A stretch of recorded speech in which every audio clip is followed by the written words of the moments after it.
gravei a primeira parte do sistema digestório só focando no processo do geral da digestão e da motilidade. Agora eu vou falar do processo digestório mais especificamente, a digestão e a absorção dos nutrientes. Então é o seguinte, aqui está a anatomia do sistema digestório, né? Nós temos a cavidade oral, faringe, um tubo chamado esôfago, que passa atrás da traqueia. Vim tocar aqui, a gente nota que a traqueia é esse tubo que tem essas cartilagens, tá atrás. O estômago, o alimento chega até o estômago, tá? Do estômago ele é lançado no intestino delgado, do intestino delgado vai para o intestino grosso, tá? As glândulas anexas que nós temos é o fígado, que tem a função de produzir a bile, no caso do sistema digestório, e também tem a vesícula biliar aqui, claro, e o pâncreas, tá certo? A parte da anatomia. Aqui nós temos as glândulas relacionadas à cavidade oral, a glândula parótida, está próxima aqui à orelha, tá? A glândula salivar submandibular está embaixo da mandíbula e a sublingual embaixo da língua. E mostrando aqui a estrutura do estômago, a gente nota que o estômago, quando a gente observa ao microscópio, ele é formado por uma glândula, tá? Chamada glândula tubulosa, tá certo? Beleza. Aqui nós temos o alimento do esôfago, cai no estômago, fica um tempo parado, de 20 minutos, depois começa a funcionar e vai lançar, além de fazer o inicial processo de digestão de proteínas, vai lançar, que é chamado de bolo alimentar, para dentro do intestino, essa primeira parte do intestino, que é chamada de duodeno, tá certo? E essa mistura aqui do alimento com que é produzido pelo estômago vai chegar aqui no intestino delgado, no duodeno, que é chamado de quimo, tá? No duodeno é onde desemboca o pâncreas, a glândula chamada pâncreas e a glândula chamada vesícula biliar. No caso, a vesícula biliar produz um sabão natural que é chamado de bile. Chama a atenção o seguinte, a grande importância do estômago é que o estômago produz um ácido chamado ácido clorídrico, tem que saber, e uma enzima que funciona em meio ácido, chamado de pepsina. Isso aqui tem que saber, tá certo? E essa enzima, ela inicia a digestão das proteínas, tá certo? Vamos lá. Aqui está o fígado se conecta à vesícula biliar, que armazena a bile, e no momento da digestão, a bile é lançado no duodeno, que é essa primeira parte do intestino delgado. A bile, ela funciona para fazer com que as gotas de gordura virem gotas menores, para facilitar a digestão, tá? Esse processo é chamado de emulsificação. Essa é a importância dos sais biliares, ou bile, tá certo? Vamos lá. E o nosso intestino, ele tem uma série de estruturas parecendo dedos, né? Chamados de vilosidades, onde eu tenho células especiais que produzem uma secreção, são chamadas de células caliciformes. O enterócito, que é a célula que absorve os nutrientes para a corrente sanguínea, tá? Artérias, veias e vasos. Tá? Aqui está uma microscopia das vilosidades intestinais. Nota que ela é formada por células, tá?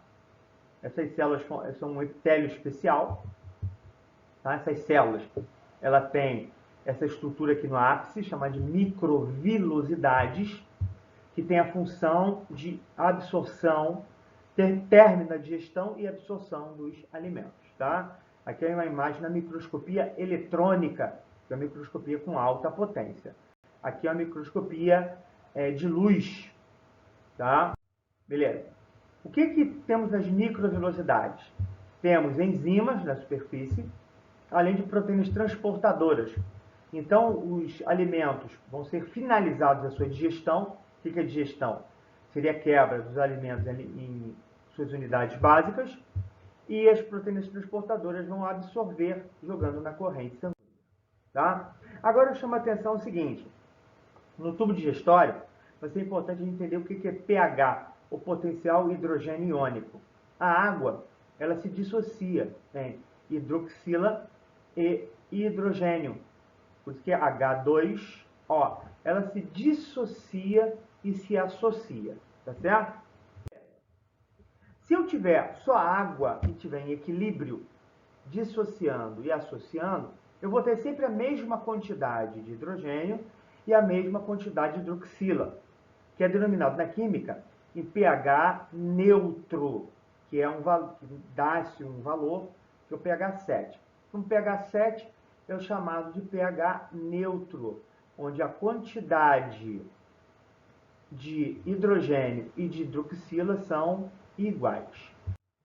Quando eu tenho um meio que tem mais hidroxila, eu chamo de pH alcalino, tá? Ou básico. Alcalino ou básico, quando naquela minha solução tem mais hidroxila, há um desequilíbrio. Por outro lado, se eu tenho um acúmulo de hidrogênio, tá? Eu chamo de pH ácido, que o valor é abaixo de 7, tá certo? E isso aqui é no pH ácido. O pH ácido, então, é acúmulo de hidrogênio, mas o valor do pH é baixo. E o pH alcalino, tá? É acúmulo de hidroxila, tá? Alcalino ou básico, tá? E o pH ele é maior do que 7. Em 7 é chamado de pH neutro, onde a quantidade de hidroxila e de hidrogênio são iguais. Beleza. E como é que a gente vai entender isso? A digestão do amido, tá, ocorre, por exemplo, por uma enzima chamada amilase salivar, que é chamada de ptialina, que quebra o amido nas unidades mais simples. Tá? E nota, o pH ó, 7. Essa enzima, portanto, funciona num pH neutro. Tá? E ela é liberada na saliva para a digestão do amido, que é um carboidrato. Já eu tenho enzimas, por exemplo, aqui é do estômago, que funcionam, ó, aqui é pH neutro, 7. Para cá eu tenho pH ácido.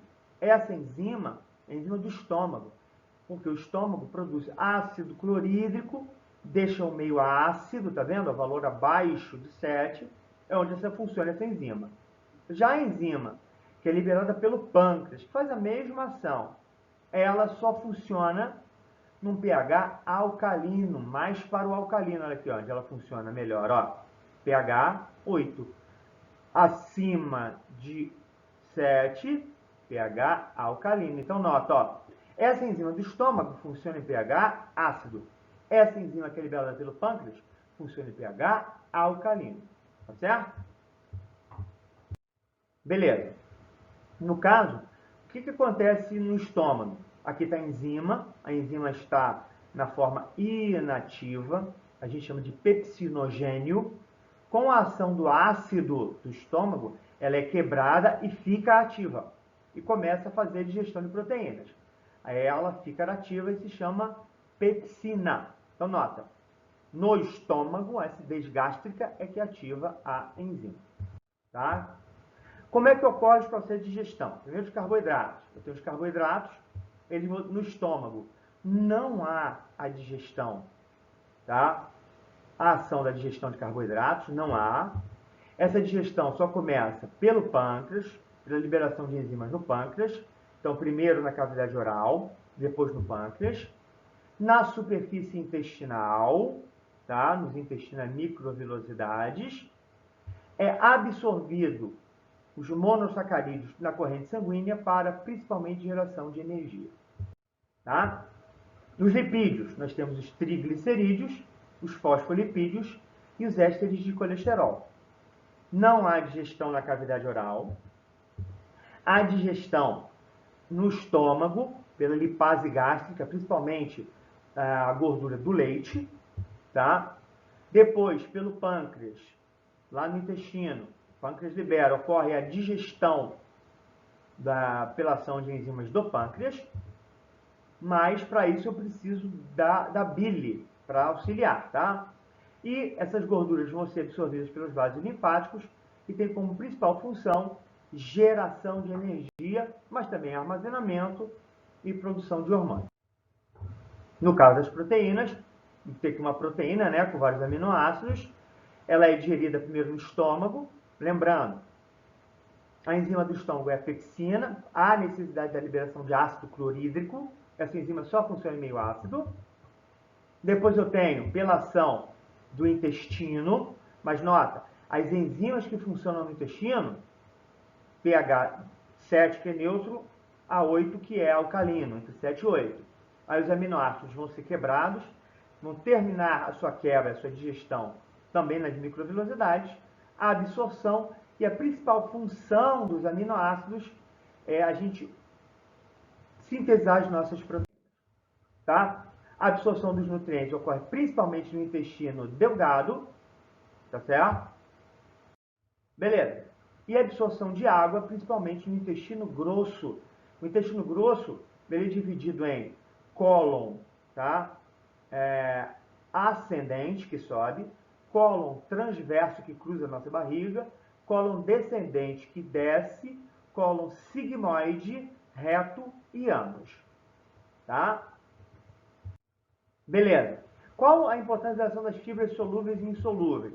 No estômago, as fibras solúveis, que estão nas frutas, na casca da maçã, na cenoura, na aveia, na laranja, nas leguminosas, ela é importante no estômago, de aumentar a quantidade de alimento, ela incha, né? E no intestino delgado, reduz a absorção de nutrientes, fazendo com que você possa, assim, emagrecer. E as fibras insolúveis trabalham no intestino grosso, melhorando a consistência das fezes. Tá certo? Então, gente, muito obrigado. Valeu!